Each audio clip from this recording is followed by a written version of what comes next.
ஒவ்வொரு மாநாடு நடத்தும் போதும் சரி, சுற்றுப்பயணம் போகும்போதும் சரி, ஒரு டேட் அனௌன்ஸ் பண்ணிட்டு போலீஸ்ட்ட பெர்மிஷன் வாங்க போனாலே அங்கே உங்களுக்கு கிடைக்குமாங்கிறது ஒரு டவுட்டாக தான் இருக்குது. அனுமதியை கொடுக்க மாட்றாங்க. எப்படி சார் பார்க்குறீங்க? இது வந்து கிளியராக திமுகவோட பயத்தை தான் காட்டுது. இப்போ தமிழக வெற்றி கழகம் ஒரு செல்வாக்கை பெருகி வரும் செல்வாக்கை பார்த்து கண்டிப்பாக திமுகவுக்கு ஒரு தோல்வி பயம் வந்துருச்சு. ஸோ அதனால் எந்த அளவுக்கு வந்து நெருக்கடி கொடுக்க முடியுமோ அந்த அளவுக்கு ட்ரை பண்ணிட்டு இருக்காங்க.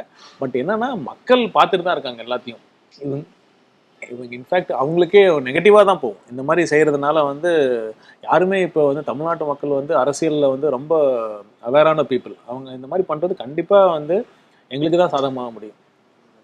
திருச்சியில் ஆரம்பிக்கப்பட்டு மதுரையில் முடிக்கிறீங்கம்மா சுற்றுப்பயணத்தை. மதுரை அவ்வளோ பிடிக்குமா? எல்லா ஊரும் தளபதிக்கோட ரொம்ப பிடிக்கும்.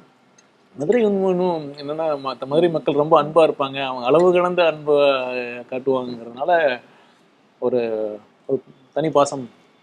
பட் ஆனால் அவருக்கு எல்லாருமே பார்த்தீங்கன்னா ஒரு அதர் ஸ்டேட்ஸில் இருக்கிற ஃபேன்ஸையும் ஒரு ஈக்குவலாக தான் பார்ப்பார். அவருக்கு இன்னும் வெளிநாட்டு ஃபேன்ஸும் இருக்காங்க. ஸோ அதனால் வந்து அவரை பொறுத்த வரைக்கும் எல்லாரையும் ஒன்றா பார்ப்பார். அதுதான் ஒரு பெரிய ஸ்பெஷலு.